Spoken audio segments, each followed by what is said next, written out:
Hello! Welcome back to Project Sekai Story Summaries. In this video, I'll be covering the story of Secret Distance, which is Mizuki's first focus event with a commissioned song. I might have misspoken in my Kamiyama High Festival video about that event being Mizuki's first focus, but I still consider it to be, so that's what I'm sticking with. Secret Distance features Mizuki's first commissioned song, and that's none other than the iconic ID Smile, of course. ID Smile starts the long-standing tradition of Mizuki comms being peak music, in my not-so-biased opinion. Honestly though, name a Mizuki comm that's bad. Oh, you can't? Yeah, me either, I love Akiyama Mizuki. Secret Distance ran on the JP server from April 11th to the 19th, 2021. I'm not sure if I mentioned this in my first video, but Project Sekai has 5 servers, with a 6th on the way in March of this year. The servers include the original Japanese, EN Global, Taiwanese, Korean, and Southeast Asia, with mainland China to be the newest. Of these servers, JP is ahead of them by at least a year, sometimes more with the Korean and Southeast Asia servers. I just wanted to mention that at least once. For this video's sake, I'll be using the JP server as the point of reference. Just know that the events run about a year later on the EN server. Alright, I think I've said server enough times, so let's actually get into the story.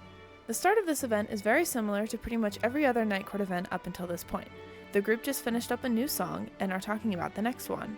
The only thing of note here is that we get to hear a little bit of Mizuki's inner thoughts, but she's just enjoying the banter between Enna and Mafuyu, so nothing out of the ordinary. She also thinks to herself about Enna's mental state since the events of Insatiable Pale Color, which have improved significantly. Mizuki realizes that Enna didn't confide in any of the other Night Court members because none of them really know anything about each other. So they have the bright idea to go on a fun little group trip. There is a bit of a problem though. Mizuki has no idea where to go.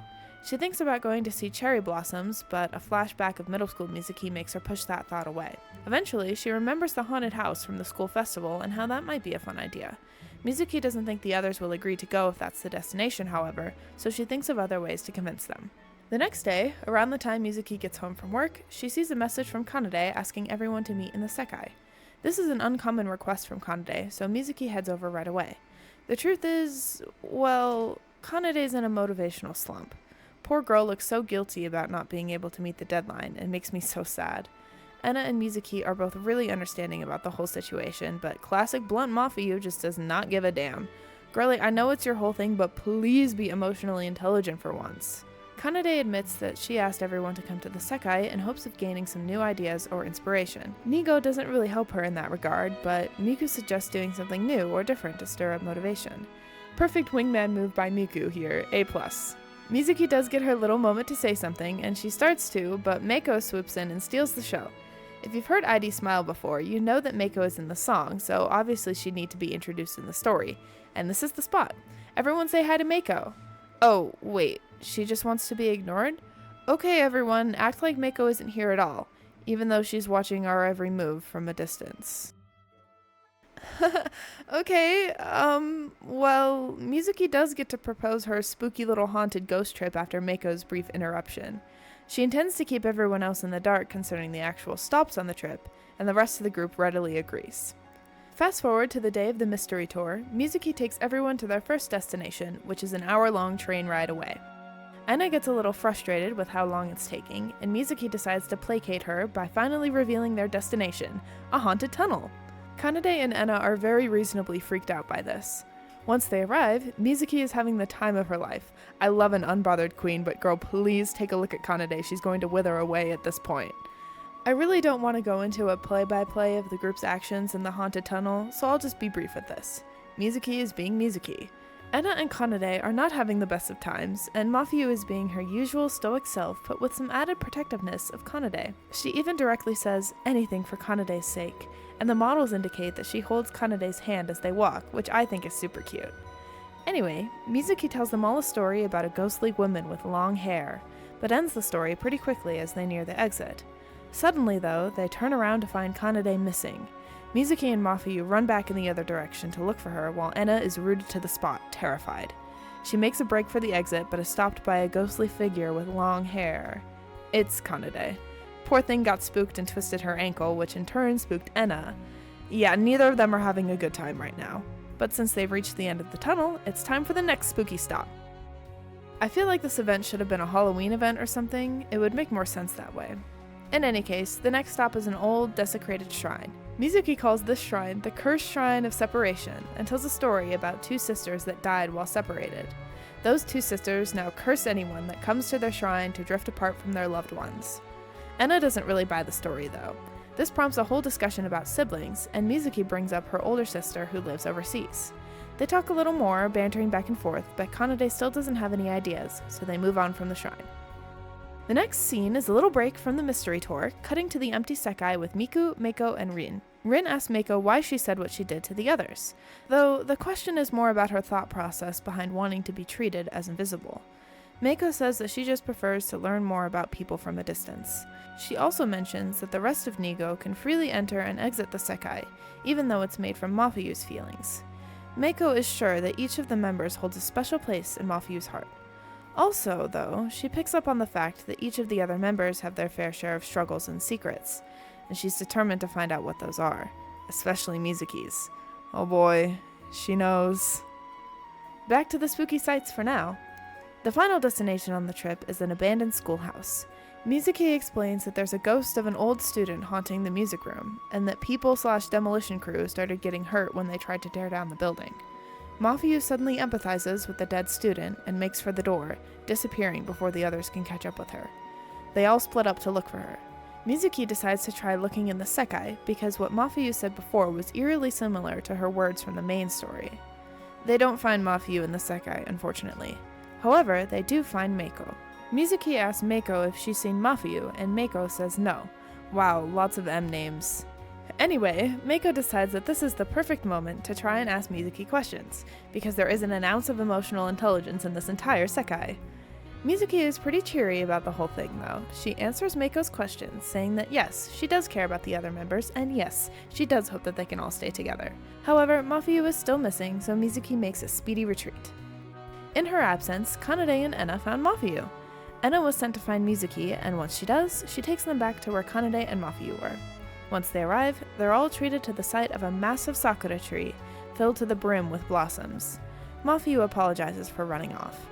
Mizuki stares up at the giant tree, and a memory of theirs flashes on screen. It's of middle school Mizuki, walking to school overhearing her classmates gushing about the cherry blossoms. The two classmates invite Mizuki to go see more cherry blossoms after school, but they refuse, still staying in eavesdropping distance.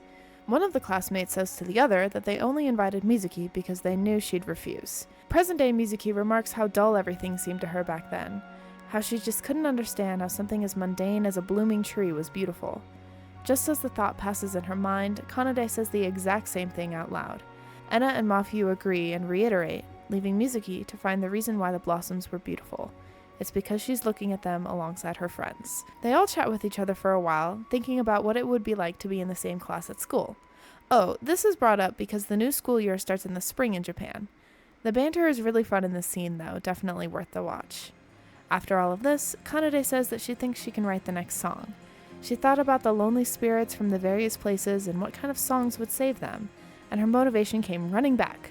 Some more banter happens after that, and you know the drill. But the last bus is about to leave, so everyone rushed back to the station. Mizuki thinks that they should all go on another trip like this next year, but before she can get the words out, that middle school memory pops back up and causes Mizuki to freeze. She gives a lame excuse when questioned and hurries off to the bus, wondering why her chest feels so tight. This feeling persists even when she's on the train back home, the rest of Nigo asleep beside her. Meiko's wish for everyone to stay together replays in her mind. Together, like this? If we do, will I have to tell them? And so it begins, my dear viewers. I think I'll let the scene play in full here. No one can say it better than Mizuki themselves. これからも一緒にいるなら、僕は伝えるのかな。僕のことをみんなに。ああ、そっか。話せないって思ってるんだ。ずっと無駄だったから。来年も一緒にいたいのに、僕はどうせまた無駄になるってどこかで思ってるんだ。だから言えないんだね。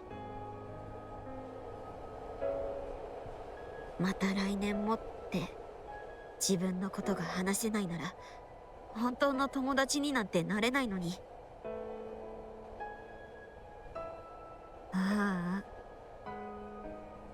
互いのこと何にも知らないからもっと知ろうなんて考えておいて、僕が一番何も伝えられてないじゃないか。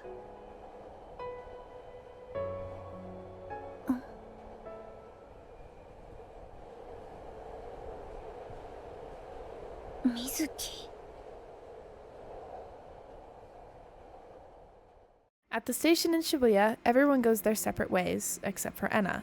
She stays behind and asks Mizuki if she's alright. In typical Mizuki fashion, their responses are overly cheerful and dismissive, while Enna is in direct contrast. She seems so genuinely worried, even pressing for a better response after Mizuki avoids her questions. It doesn't really work. Mizuki makes a quick excuse to part ways, leaving Enna, wondering if she imagined Mizuki's expression on the train. With that, the event draws to a close. This is definitely my favorite event thus far. Between the banter, the solemnness, and the amazing song, they all combine to make an event worth experiencing for yourself. If you're a Musique fan and you haven't read this story, God, please go read it. If you have read the story, thank you for being here anyway? Please feel free to freak out in the comments because I will be right there with you all. I can't really think of anything to say for this outro since I kinda had my ramble at the beginning, so I'll just leave it there for now. Next up is another mixed unit event. What's on your mind? Exciting picnic. I'll see you then.